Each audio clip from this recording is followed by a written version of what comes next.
You are watching Educational Broadcasting Channel.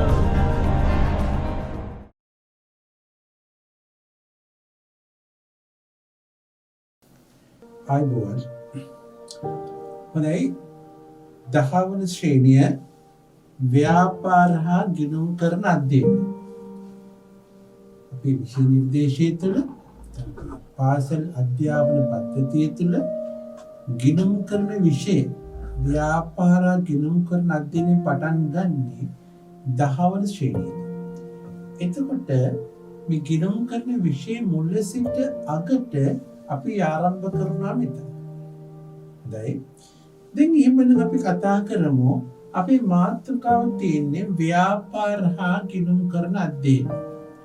ව්‍යාපාර හා ගිණුම් කරන අධ්‍යයනය කියනකොට අපිට මුලින්ම මාතෘකාවට ගන්න සිද්ධ වෙන්නේ ව්‍යාපාරය කියන්නේ මොකක්ද කියන එක.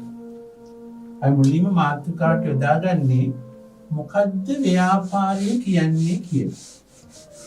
දැන් පුතාලා පොඩ්ඩක් හිතලා බලමු ව්‍යාපාරය කියන එක ලෝකෙට කොහොමද ගොඩනැගුණේ කියලා.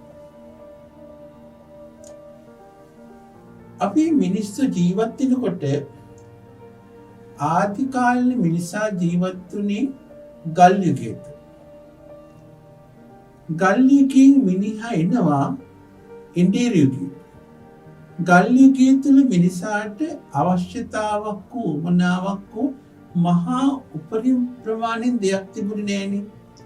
ඒගොල්ලෝ උදේට නැගිට්ටා. ඊට පස්සේ හිට මෙහෙට ඇවිදලා තියෙන දෙයක් හදාගෙන කෑවා බිව්වා. හදාගන්න දෙයක්වත් නෑ, ගහකින් කොල්ලකින් අහුවෙච්ච දෙයක් කෑවා බිව්වා. එහෙම රාත්‍රියේ සැතපුවා. ඊට පස්සේ ඕක වෙනස් වුණා ඉන්දියානු යුගයට එනකොට.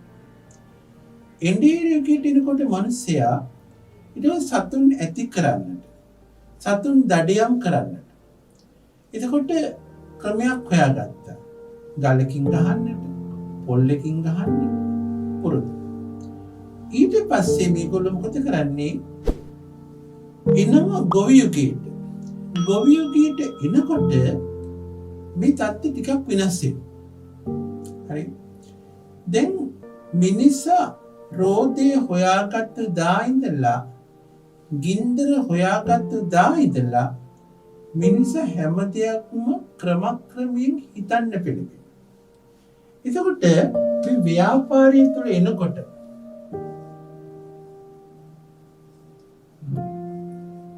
මම කිව්ව යුග පසු කරපු හැටි ගොවි යුගයට එනකොට මිනිසා යම්තාක් දුරට දියුණු වෙලා තිබුණා. ගොවිතැන් කරන්නට, සතුන් දඩයමට, සත්ව පාලනයට ක්‍රමක්‍රමයෙන් හුරු වෙලා තිබුණා.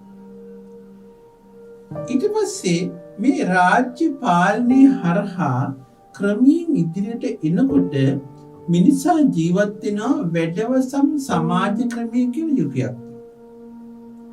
ගොවියන් එනකොට මේ යුග පසු කරමින් එනකොට ඒගොල්ලෝ ජීවත් වුණේ තමන්ගේ අවශ්‍යතා තමන් සපුරාගෙන.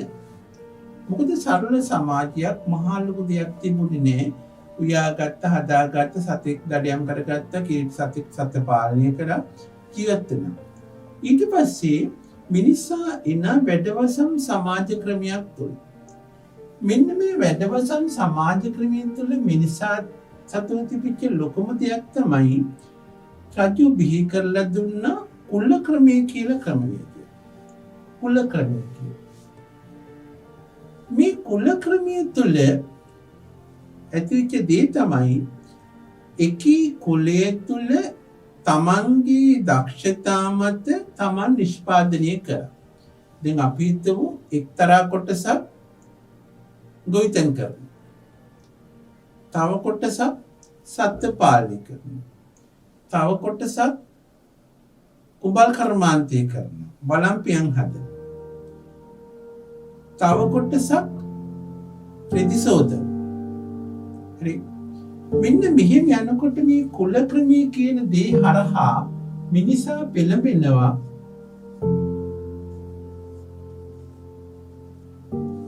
තමන්ගේ දක්ෂතා මත තමන්ගේ නිෂ්පාදනය කරන්නට.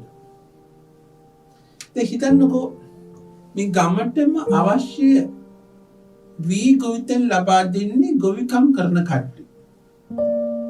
ගමටම අවශ්‍ය වළම්පියන් හදලා දෙන්නේ කුඹල් කර්මාන්තය කරන කට්ටිය.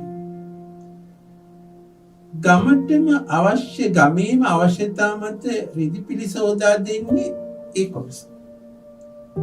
එතකොට දැන් මේ ගමටම එක් කොටසක් නිෂ්පාදනය කරලා දැන් තව කොටසක් මොකද කරන්නේ? අපි හිතමු සත්ත්ව පාලනය කරනවා කියලා. දැන් මේ ගොවිකම් කරන කට්ටියට අවශ්‍යයි මස්. සතුන් දඩයම් කරන සතුන් පාලනය කරන කට්ටියට අවශ්‍යයි පීහ. එතකොට ඒගොල්ලෝ මේ හෝමාරු කරනවා මේ භාණ්ඩයට මේ භාණ්ඩය. අපි හිතමු සතෙකුට වී ගෝණිය. භාණ්ඩයට භාණ්ඩය හෝමාරු කරපු ක්‍රමය අපි කියනවා බාටර් ක්‍රමය කියලා. බාටර් ක්‍රමය.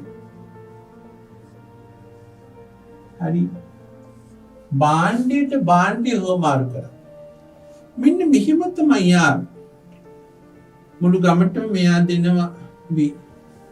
අර මිනිස්සු දෙනවා මුළු ගමටම අවශ්‍ය වලම්. මේ ගෙදරට අවශ්‍ය වලම් පිඟන් දෙනවා. ඒ ගෙදරට අවශ්‍ය ගොවිතැන් භාණ්ඩ වීහාල් මේගොල්ලෝ දෙනවා. ඒ ගෙදරට අවශ්‍ය සතුන් මස් ප්‍රමාණය මේ ගෙදරින් දෙනවා. මේ ගෙදරට අවශ්‍ය වලම් පිඟන් ඒ ගෙදරින් දෙනවා. මෙන්න මේ බාටර් ක්‍රමය කාලයක් පැවතගෙන එනවා. මෙහිම පැවතගෙන එනකොට යම් කිසි කාලයකදී මෙකී භාණ්ඩය හෝමාරු කරන්න බැරි වෙනවා. අපි හිතමු ගම් වතුරක් නියංගයක් කුමක් හෝ හේතුවක් මත වී ගෝණියක් දෙන්න බැරි වුණා කියලා. අපි ඒකකයේ තියෙන සම්මත එක්කුනේ වී ගෝණියට සතෙක්.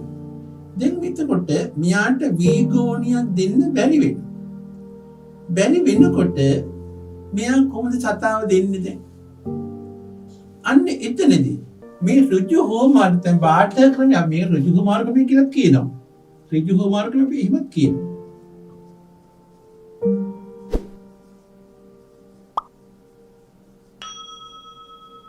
මේ ඍජු හෝමාරු ක්‍රමය තුළ බාටර් ක්‍රමය තුළ මේ භාණ්ඩ ඒකකය බෙදා ගැනීමේ ලොකු දුෂ්කරතාවකට පත් වෙනවා. තේරුණානේ?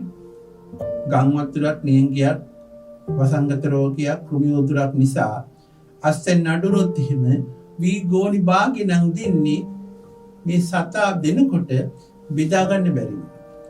මෙන්න මෙතනදී හෝමාරු ක්‍රමයේ හරහා අපිට ගේන්න සිද්ධ වෙනවා අතරමැදි භාණ්ඩයක්. භාණ්ඩ හෝමාරුව සඳහා අපිට ගේන්න සිද්ධ වෙනවා අතරමැදි භාණ්ඩයක්.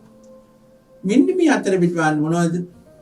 සතුන්ගේ ඇටකටු, හම් කැබලි, සිප්පි කටු, දුම්කොළ මේ ආදී නොයෙකුත් දේවල් මේගොල්ලෝ අතරමැදි භාණ්ඩ වශයෙන් හෝමාරුවට යොදා ගන්නවා. භාණ්ඩ හා සේවා හෝමාරුවේදී එසේ යොදාගත්තු අතරමැදි අපි හඳුන්වනවා මුදල් කියලා. හරි. භාණ්ඩ හා සේවා හෝමාරුවේදී එසේ යොදාගත්තු අතරමැදි දේ අපි කියනවා මුදල් කියලා. මුදල් කියන්නේ අද පවතින දේ නෙවෙයි මම කියපු දේවල්. සතුන්ගේ හම් කැබලි, අටකටු, සිප්පි කටු, එතකොට ගස්වල පොතු, දුම්කොළ මේකට හෝමාරු කරේ. මේ හෝමාරු කරනකොට ඊට පස්සේ මොකද කරන්නේ? මේ මුදල් කියන හෝමාරු මාධ්‍ය නිසා මිනිස්සු අතර හැම කෙනෙක් ළඟම මුදල් කියන දේ රැඳෙනවා. මුදල් කියන දේ රැඳෙනකොට ඒ මිනිස්සු අර කුල ක්‍රමයේ මත පදනම් වෙච්ච සේවාව කරන්න පෙළඹෙන්නේ නැහැ. කියන්නේ මුදලට හැමදේම කරන්න මිනිස්සු පෙළඹෙනවා. මුදලට හැමදේම කරන්න පෙළඹෙනකොට මුදල් මත යැපෙන සමාජයක් බිහි වෙනවා. මෙන්න මේ සමාජය මත මුදලට හැමදේම යොදා ගන්න, බෙදා ගන්න, හදා ගන්න හෝමාරු වෙනවා නම් අවශ්‍ය දේ මුදල් මත බෙදා ගත්තා නම් අන්න එතනදි තමයි ව්‍යාපාර කියන සංකල්පය පිහිවෙන්නේ. පැහැදිලිද? මුදල් කියන සාධකයේ මත මිනිස්සු තමන්ගේ අවශ්‍යතා සපුරා ගන්නට, යොදා ගන්නට, ගොඩනගා ගන්නට මුදල් මත මිලදී ගන්න පෙළඹෙනවා නම් අන්න එතනදී ඒගොල්ලන්ට පත් වෙනවා පෙළඹෙනවා ව්‍යාපාර කියන සංකල්පය ගොඩනගන්න. ඔන්න ඔතනදී තමයි දරුවනේ මේ ව්‍යාපාර කියන දේ ලෝකෙට එන්නේ. ඊම් ආවට පස්සේ කවදාවත් අර පුද්ගලයා වී වලට වළං දෙන්නේ නැහැ. සතෙකුට රිදි හොදන්නෙත් නැහැ. වළං වලට සතෙක් දෙන්නෙත් නැහැ. එතකොට හැමෝම ළඟ මුදල් තියෙන නිසා සල්ලි දීලා ගන්න ආර්ථිකය අපිට ලැබෙනවා. මෙන්න මේක තමයි සල්ලි දීලා ගන්නකොට මුදලට හෝමාරු වෙනකොට හැමදේම ඒ ව්‍යාපාරයේ තමයි අපි මේ කතා කරන්නේ. මුදල් මත බිහි වෙන සමාජයක ගොඩනැගුණු දේ තමයි මේ අපි කතා කරන්නේ. තව එකක්. මෙහෙම එනකොට ව්‍යාපාර ගොඩනැගෙනකොට දැන් මිනිස්සු කරන දේ තමයි තමන්ගේ දක්ෂතාව මත තමන්ගේ හැකියාව මත අවශ්‍ය දේ නිෂ්පාදනය කරනවා. ඒ නිෂ්පාදනය කරන්නේ වැඩිපුර අපි කියනවා අතිරික්තයක් කියලා. තමන්ගේ දක්ෂතාව මත හැකියාව මත තමන්ගේ ශිල්පීය ක්‍රමය මත තමන්ගේ තියෙන පහසුකම් මත තමන්ගේ දේ වැඩිපුර නිෂ්පාදනය කරනවා. අතිරික්ත නිෂ්පාදනයක් කරනවා. මෙන්න මේ අතිරික්ත නිෂ්පාදනය ළඟ තියාගන්නේ නැහැ. ව්‍යාපාර ලෝකෙට ගෙනලා ව්‍යාපාරයක් යටතේ මුදලට හොමාරු කරනවා. තේරුණාද? අන්න ඒ ක්‍රමයට තමයි මේ ව්‍යාපාර කියන සංකල්පය ලෝකෙට බිහි වෙන්නේ. අන්න එතනදී ගොඩනගාගත දේ තමයි අපි කතා කරන්නේ. තව එකක්. අපිට අවශ්‍ය කරන හැමදේම අපි නිෂ්පාදනය කරගන්න බෑනේ. අපේ ජන ජීවිතයට අවශ්‍ය කරන ඉදානම් ඉතින් බොහොම සරලයි කියන්න පුළුවන්.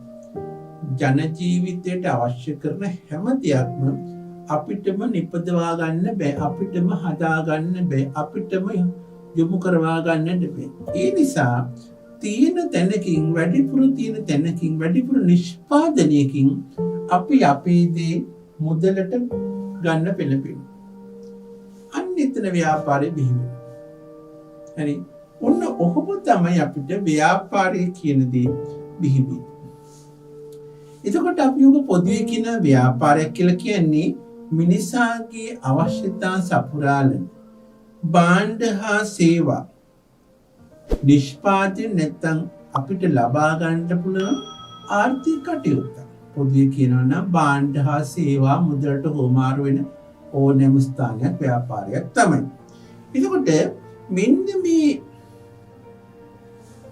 පටන්ගත්තු ආදි කාලයේ පටන්ගත්තු ව්‍යාපාර තමයි අද වෙනකොට සීග්‍රයෙන් තියුල්ලා ඇවිල්ලා තියෙන්නේ. අර සතුන්ගේ ඇටකටු වලට හම් කැබලට දුම් කොළ වලට ඒවා මුදල් කියන සලකලා පටන්ගත්තු සමාජයක් අද වෙනකොට නවීන තාක්ෂණය ඔස්සේ මුදල් භාවිතයකින් ව්‍යාපාර ලෝකේ පුළුල් වෙලා තියෙනවා. ඒ වගේ මේ පුළුල් පරාසය විශ්ව ගම්මානිකම ලෝකයේ පුරාම පතුරවල කරගෙන යන්නට පුළුවන්කම ලබා දීලා තියෙනවා. එතකොට ව්‍යාපාර කියන සංකල්පය ගොඩනැගුණේ අර මම කියපු මිනිසාගේ මූලික අවශ්‍යතා සපුරා ගන්නට මිනිසාට නොහැකි වෙනකොට සහ වැඩවසන් සමාජිකයෙන් මිදිලා ඒ යුගයේ අත්හැරලා මිනිසාගේ අවශ්‍යතා මුදලට හොමාරු වෙනකොට ඒ වගේම අතිරික්ත නිෂ්පාදනය අලෙවි කරගන්න ඕනේ. ඒ වගේම තමන්ගේ අවශ්‍යතා තමන්ට නිපදවා ගන්න බැරි වෙනකොට ගොඩනගාගත්තු සංකල්පයක් තුළින් තමයි ව්‍යාපාරය කියන එක ලෝකෙට බිහි වෙන්නේ. හරි. ඊට පස්සේ අපි කතා කරනවා ව්‍යාපාර අරමුණු කියලා.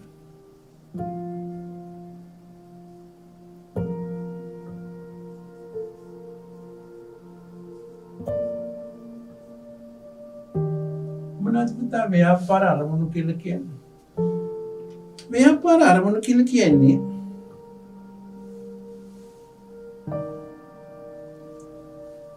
අපි එතන ව්‍යාපාරයත් එක්ක අනිත් පැත්තේ පාරිභෝගික කෙනෙක්. පාරිභෝගිකයා කියන්නේ එකී භාණ්ඩය පරිභෝජනය කරන පුද්ගලයා කෙනෙක් කියලා. එතකොට ව්‍යාපාරික අරමුණු ප්‍රධාන වශයෙන් ගත්තොත් එහෙම කොටස් කීපයක් තියෙනවා. මූලික වශයෙන් අපි අරමුණ කියන එකකින් තොරව අපි කතා කරොත් එහෙම අපේ අවශ්‍යතා මිලදී ගන්නට තියෙන තැනක් නේ ව්‍යාපාරයක් කියලා කියන්නේ. ඒ කියන්නේ මූලිකදී අපි කියන්නේ. එතකොට මේක පාරිභෝගිකයටත් ව්‍යාපාරිකයටත් වගේම මේ ව්‍යාපාර වලින් අරමුණු ඉටු කරගන්න තවත් පිරිස ගොඩක් ඉන්නවා. එතකොට ව්‍යාපාරය කිරීම තුළින් ව්‍යාපාරිකයන්ගේ අරමුණු ගත්තොත් එහෙම මූලික අරමුණ අපි කියනවා ලාභ ඉපයීම කියලා. මූලික අරමුණ ලාභ ඉපයීම.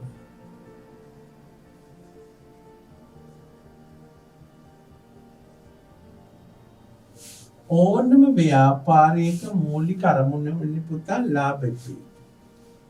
භාණ්ඩයක් නිෂ්පාදනය කරලා වෙළඳපොළට ඉදිරිපත් කරනකොට නිෂ්පාදිත මිලට ඉදිරිපත් කරන්න බෑ.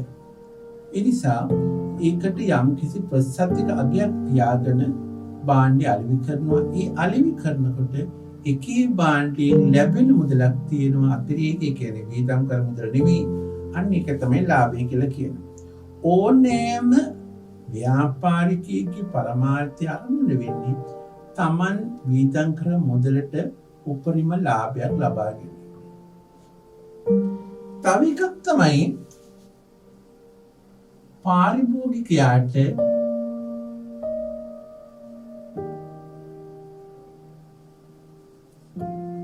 උපරිම තෘප්තියක් ලබා දීම.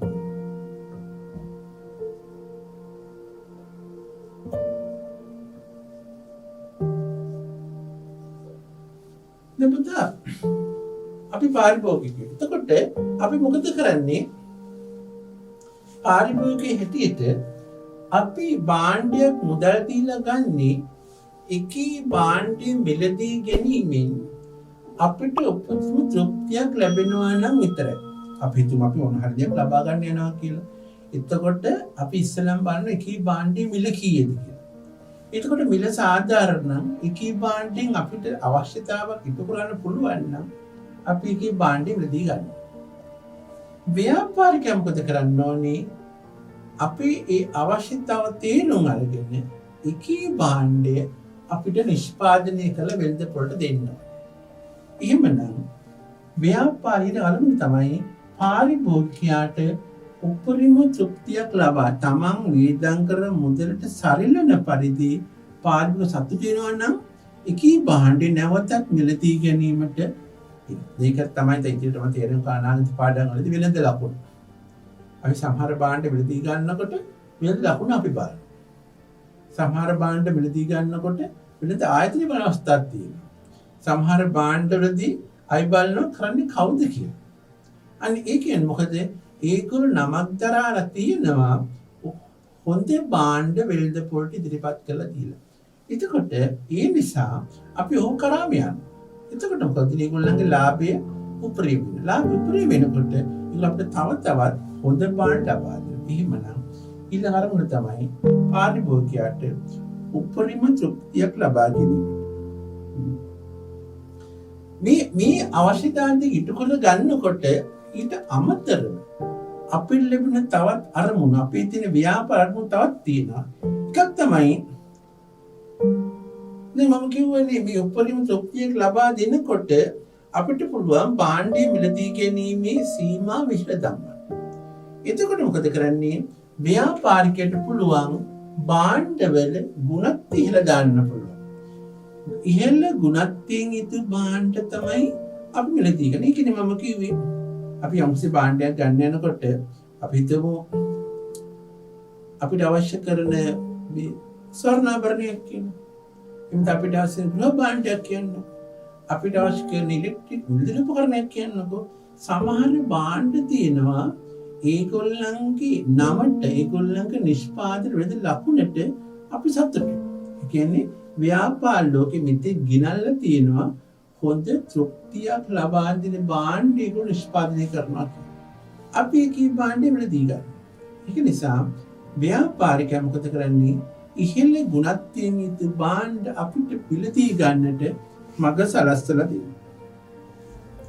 ඒකම තව දෙයක් තමයි දරුවනේ මෙම සාර්ථක ව්‍යාපාර කරගෙන යනකොට රැකියා උත්පාදනය කරගන්න පුළුවන්. ව්‍යාපාරෙම සාර්ථක කරගෙන යනකොට ව්‍යාපාරිකට දැඩි ඉල්ලුමක් තියෙනකොට දැඩි පාරිභෝගික සංඛ්‍යාවක් ඇතිවෙනකොට එතකොට ව්‍යාපාරය පුළුල් වෙනවා. ව්‍යාපාරය පුළුල් වෙනකොට ව්‍යාපාරේ නව රැකියා උත්පාදනය වෙනවා. හරි. ව්‍යාපාරය කරගෙන යනකොට ව්‍යාපාරයම සාර්ථකයි. පාරිභෝගිකයෝ දැඩි ලෙස බොහෝ ලෙස විශාල ලෙස ඇති වෙනවා. බොහෝ ප්‍රමාණයක් ඇති වෙනවා. එතකොට තියෙන ව්‍යාපාරික නිෂ්පාදන භාණ්ඩ මදි. ව්‍යාපාරය පුළුල් කරනවා. පුළුල් කරනකොට ව්‍යාපාර සේවක සංඛ්‍යා මදි වෙනවා. අන්න එතනදී මේගොල්ලෝ නව රැකියා උත්පාදනය කරනවා. ඒ උත්පාදනය කිරීමත් ව්‍යාපාරික තියෙනා වූ තවත් අරමුණක් වෙනවා. අනික තමයි සේවක සුබ සාධනය. සේවක සුබ සාධනය කියලා කියන්නේ මේකේ ව්‍යාපාරයක සේවකයෝ නැත්නම් ශ්‍රමික කැප කරන අය ඉන්නකොට ඒගොල්ලන්ට ව්‍යාපාරය තුළින් සැලසෙන්නා වූ යහපත් අවශ්‍යතා කීපයක් තියෙනවා. නියමිත වැටුප්, අධිකාල දීමන, නිවාඩු, ඒ වගේම සේවකයන්ගේ බාහිර අවශ්‍යතා, ඒ කියන්නේ සෞඛ්‍ය පහසුකම්, මේ සියල්ලම ව්‍යාපාරයක් තුළින් ගොඩනගාලා දෙන්න ඕනේ. ඉතින් අපි හිතමු අපේ ව්‍යාපාරයේ දියුණුව. ව්‍යාපාරය කරන සේවකයෝ රැසක් ඉන්නවා. සමාන සේවකයෝ ඉන්නවා කිලෝමීටර් ගාණක් ඈත ඉඳලා ඉන්නේ. ඒගොල්ලන්ගේ ප්‍රවාහන පහසුකම් මේ ඔක්කොම සලකා බලලා සේවක සුබ සාධනය සලසා දෙන්න ව්‍යාපාරයේ කරමුණක් වෙනවා.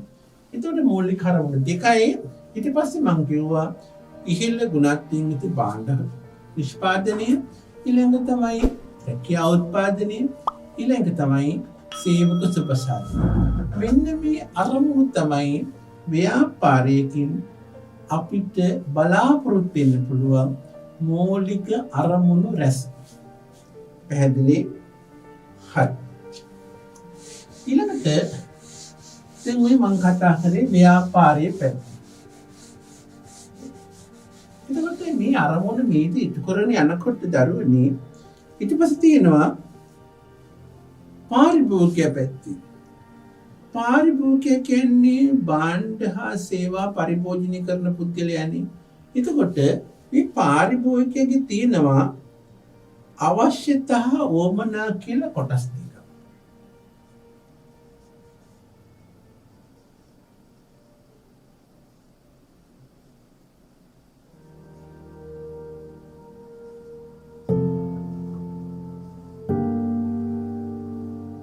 දැන් පුතා මේ අවශ්‍යතා හා වමනා කියන්නේ එකක් නෙමෙයි දෙකක්. දෙකක් තියාගන්න. අවශ්‍යතාවයි වමනාවයි කියන්නේ එකක් නෙමෙයි දෙකයි. දැන් මිනිසාට ජීවත් වෙනකොට ඒගොල්ලෝ අනිවාර්යයෙන්ම සපුරාගත යුතු අවශ්‍යතා තියෙනවා. ඕනෑම පුද්ගලයෙක් ජීවත් වෙනකොට ඒගොල්ලෝ සපුරාගත යුතු අවශ්‍යතා තියෙනවා. ආහාර, ඇඳුම් පැළඳුම්, නිවාස, අධ්‍යාපන, සෞඛ්‍ය, මේවත් මිලගේ අවශ්‍යතා. මෙන්න මේ අවශ්‍යතා ඉටු කරගන්න මාර්ග තමයි වමනා කියලා කියන්නේ. හරි? මූලික අවශ්‍යතා පදනම් කරගෙන ඒ අවශ්‍යතාවට සල්ලන මාර්ගය තමයි වමනාවක් කියලා කියන්නේ. දැන් අපි ගමුකෝ අවශ්‍යතාවක් කියන එකේ අවශ්‍යතාවක මූලික ලක්ෂණ කීපයක් තියෙනවා. එකක් තමයි අවශ්‍යතාවක මූලික ලක්ෂණ එකක් තමයි අත්‍යවශ්‍ය වීම.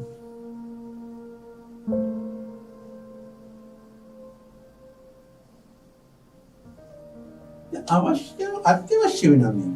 මොකද අපි ජීවත් වෙනකොට ආහාර අත්‍යවශ්‍යයි. ඇඳුම් පැළඳුම් අත්‍යවශ්‍යයි. නිවාස, සෞඛ්‍ය, බේත්, අධ්‍යාපන අත්‍යවශ්‍යයි. මේ අවශ්‍යතාවක ලක්ෂණ. අනික තමයි මේක අවශ්‍යතාව පොදුයි.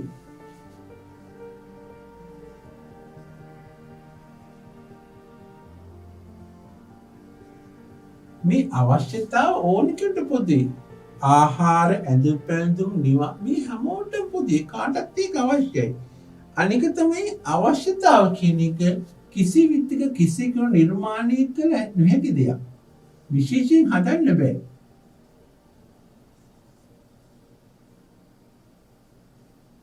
අවශ්‍යතාව කිසි විදිහකට නිර්මාණය කරන්න පුළුවන් කමක් නෑ. ඉබේම මතුවෙන දෙයක්. උදේට කෑවට පස්සේ ආයෙ දවල්ට කන්න ඕනේ ඒක විශේෂයෙන් මේක අත්‍යවශ්‍ය දෙයක්. ඒක අවශ්‍යයි මිනිස්සෙකුට. අනික තමයි අවශ්‍යතා කියන එක සීමිතයි.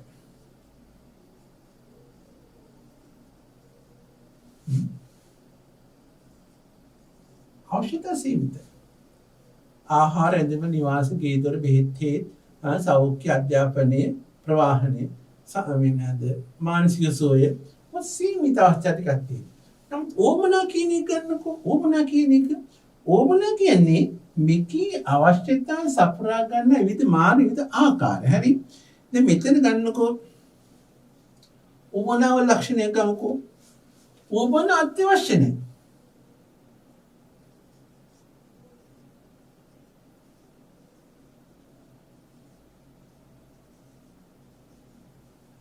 අත්‍යවශ්‍ය නැහැ. දැන් සරලම කියන්නම්කෝ.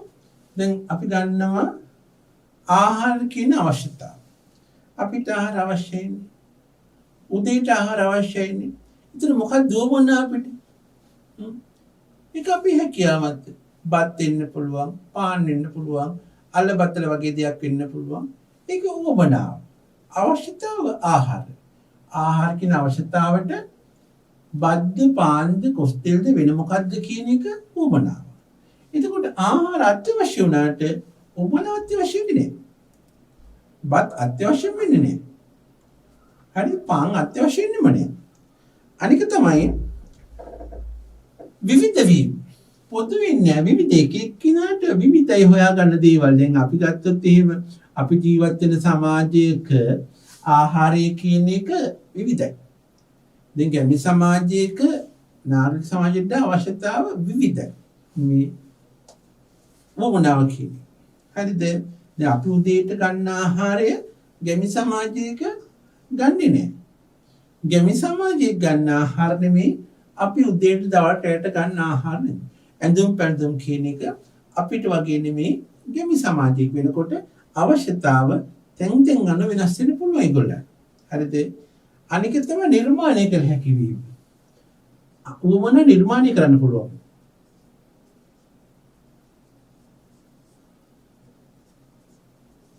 හරිද? අපිට අවශ්‍ය කරන ඇඳුම අපිට අවශ්‍යතාවක් නේ. එතකොට අවශ්‍යතාව නිර්මාණය කරන අවස්ථාව යනවා. උදේට දවල්ට හවසට මගුල් ගෙදරට මල ගෙදරට දාන ගෙදරට පිරිත් ගෙදරට ඒ උවමනාව නිර්මාණය කරගන්න. ඇඳුම කියන එක අවශ්‍ය වුණාට අවස්ථාව අනුව අපි ඒක නිර්මාණය කරගන්න පුළුවන්. ඒක වෙනස් වෙනවා. අනික තමයි සංකීර්ණ වීම කියන්නේ. මේක වමන ගොඩක් සංකීර්ණයි, සරල වෙන්නේ.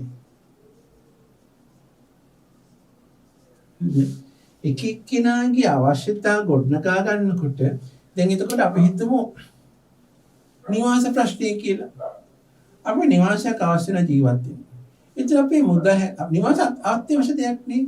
මේ හදාගන්න නිවාසයේ කොයි ආකාරයේද අපිට ඕමනා මොන පැත්තටද මොනවාද කිට අවශ්‍ය කරන බඩු කොහොමද හදන්නේ වහලට මොනවද දාන්නේ බිත්ති වල ගන්න පාට මොනවද ඒක සංකීර්ණ වෙනවා. ඕන සංකීර්ණ අවශ්‍ය වෙන්නේ මොකද්ද? නිවාසය. නිවාසය එතකොට සංකීර්ණ සරල නිවාසයක් අවශ්‍යයි. ඒ නිවාසය කොහොමද ගොඩනගන්නේ? සමහර ලාවට ගැමි සමාජයේ කාමර කීයද? ඒක අපිට සංකීර්ණව විසඳ ගන්න ඕන ප්‍රශ්නයක්.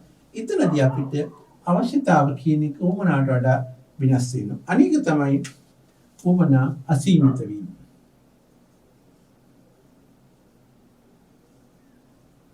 උමනා දරුවනේ නිතරම අසීමිතයි. අපිට උමනාවක් සීමිත වෙන්න කරගන්න අමාරුයි. අපි ගත්තොත් එහෙම අපේ ජීවන රටාව තුළ මේ මම කියපු මූලික අවශ්‍යතා බොහොම සීමිතයි.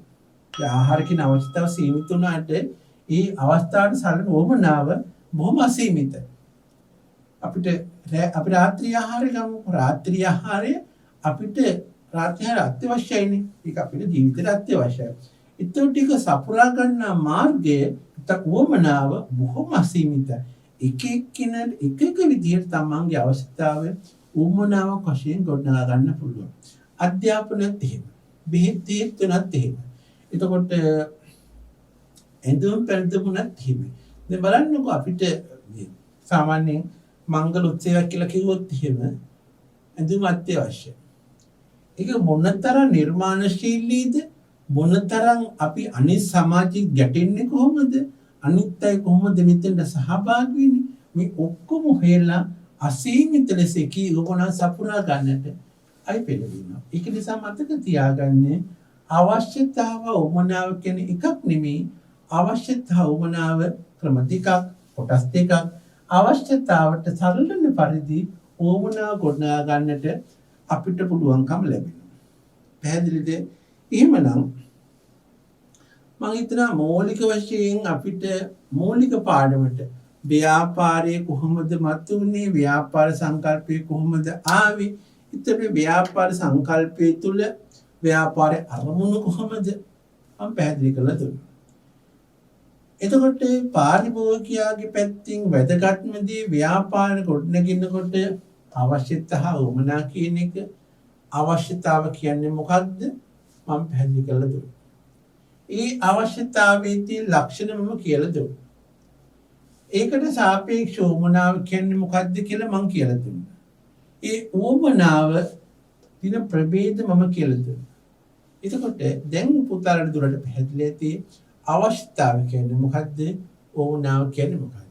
අවශ්‍යතාවට ගැළපෙන්නේ උමනාව ගොඩනගන්නේ කොහොමද? අපි ජීවත් වෙනකොට පුතේ අපි ජීවත් වෙනදී මේ හැම දෙයක්ම අපි ගොඩනගා ගන්න අපි ජීවත් වෙන පරිසරයේ වටපිටාව, සමාජ තත්ත්වය සහ අපේ ආර්ථිකමය හැකියාව මත. ඒ නිසා මෙන්න මේ දේවල් සපුරා ගන්නකොට මම අර කියපු සමාජයේ පරිසරයේ අපි ජීවත් වෙන වටාපිටාව, අපි අසුරු කරන්න අපේ ආර්ථිකය, මේවා නිසා ව්‍යාපාර ලෝකය අද ක්‍රමක්‍රමයෙන් ඉහළට ගිහිල්ලා තියෙනවා. පැහැදිලිද? ඉහළට ගියම තුළ අද අපි ඉදිරියට යන්නේ මේ ව්‍යාපාරය කියන මූලික සංකල්පයේ හරහා. අපි ජීවත් වෙන්නේ මෙන්න මේ ව්‍යාපාරයෙන් ගැටෙන ලෝකයේ. ඉස්සර වගේ නෙවෙයි අද වෙනකොට හැම දෙයක්ම ව්‍යාපාරික බුහුණුවර අරගෙන ව්‍යාපාරයක් තුළින් ගොඩනගා ගන්න පුළුවන්. දැන් මේ ව්‍යාපාරය අපි අදහස් කරනකොට මෙමි කියන්නේ භාණ්ඩ විතරක් නෙවෙයි. හරි? ඒකට ඉදිරියටම පැහැදිලි කරන්නම්. ව්‍යාපාරයක අපි දකින්නේ මුදලට අලෙවි කරන භාණ්ඩ විතරක් නෙවෙයි. ඊළඟ පාඩමේදී මම පුතාලට ඒක තේරුම් කරලා දෙන්න. හරි? ආයුබෝවන්.